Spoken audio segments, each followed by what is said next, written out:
Hey,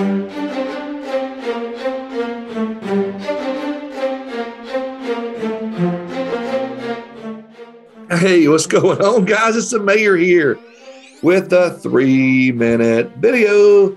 And I'm so glad that you're here today. Be proud of yourself for being here. You know, we've been talking about time management quite a bit lately. And a lot of you are saying, you know, but I don't have time to do it all. There's so much going on. And how do you make the time, you know, for the time management things that we're talking about? And the email, fixing your emails and putting stuff in the system and getting your task in order. How do you have time for that? I'm going to tell you, time blocking. You know, time blocking. I think that's going to be so helpful to you. And we're a big fan of that over at APP. And, you know, you talk about what is time blocking? It's like a real high focus time, an intentional time to work on a couple of tasks, 3 or 4 tasks, whatever it might be, depending on how long your focus time is, how long your time block is.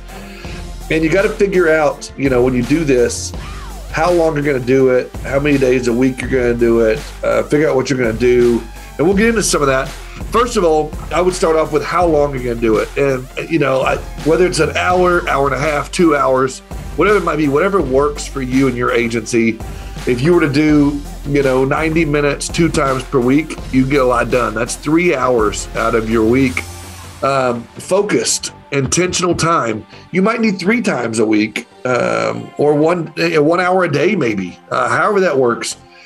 But, you know, second part of that is once you figured out how long you're going to do it, you got to map out what you're going to do during that time.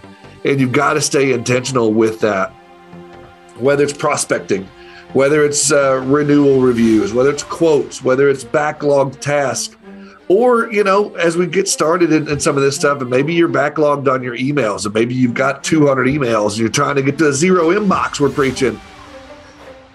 Maybe you need a time block for a week or 2 just to get that down to 0 and make sure you stay at 0 or at least 10 a day in your inbox.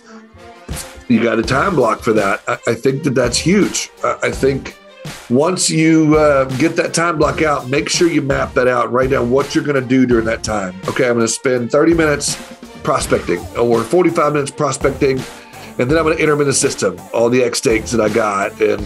Or maybe I'm going to work on renewal reviews. I'm going to do my call sheet, and I'm going to get everything ready. Or backlog tasks. Maybe you wake up, you know, and you realize, oh my gosh, I'm 39 tasks open in my inbox for my task, which is what happened to me recently. You just got time blocks. Okay, I got to knock some stuff out. I've been on the road so much, I got to do this. Or I've been out prospecting so much, I got to do that.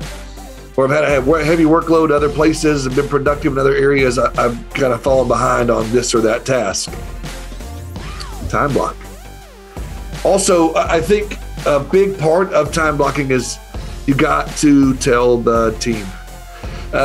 What I suggest and what we suggest, what Kelly suggests and what we all think is best is to set a calendar date with yourself and put on there do not book or time block or whatever it might be, and invite your whole team on there so they all see it on your calendar and they all know, okay, Billy Bob, Heath, Jimmy, Julie, Sally, whatever, whoever you are, is time blocking for the next hour.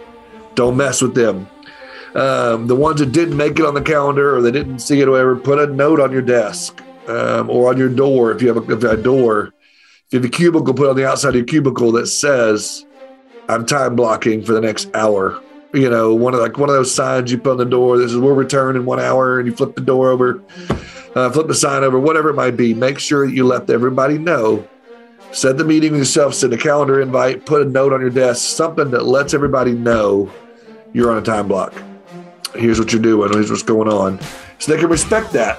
And then the last little thing I'll tell you is honor that time. It's really easy when you have a time block. You don't have a specific thing at that time or a phone call or an appointment or whatever to abuse that time.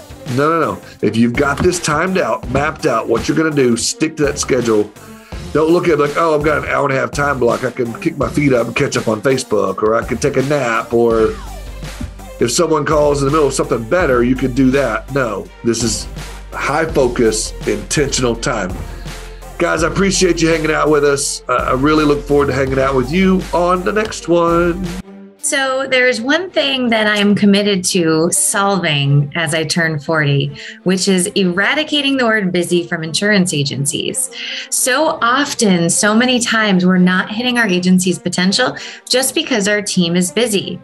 And sometimes they're busy doing the wrong things. They're over servicing the least desirable clients, or they're not sure how to manage email and tasks. So they're just working off of 5 different places.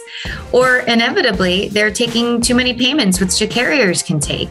There's about 10 different core issues that agencies face with time management. And lo and behold, we have just revamped our time management course to tackle each one by one for your team. What I've found in my experiences is that when agencies feel like there's a little bit more time in the day, the cross-selling increases, the follow-ups on new business explode, and ultimately your team turnover is lower because they're not as stressed. So you might be thinking to yourself, well, how does time management help me grow my agency? It helps you avoid all the obstacles that you're spending too much time on, such as putting out fires. And when your team is working uniformly and collectively and can do this thing, which is raise their hand and ask for help, and you as a leader have metrics to manage backlog, you can dive in and be more productive and efficient for your clients. So it's been said that all of our programs hinge on time management. If you can nail down time management, you can make renewal calls. You can have a better closing ratio. You can run your agency more efficiently and effectively, and that's what I've solved in this course. I hope that you become a student. I hope that you subscribe to our courses, because if your team meetings are lagging and your team needs access to great knowledge, our courses are the answer. So what are we waiting for? Let's get started moving your team from busy to effective. And let's go ahead and eradicate that B word from all of our agencies. Have fun and let's go kill it, guys. We want to make your agency ridiculously amazing. And all that starts out with efficiency and effectiveness in your client experience. What are you waiting for? Let's go do it.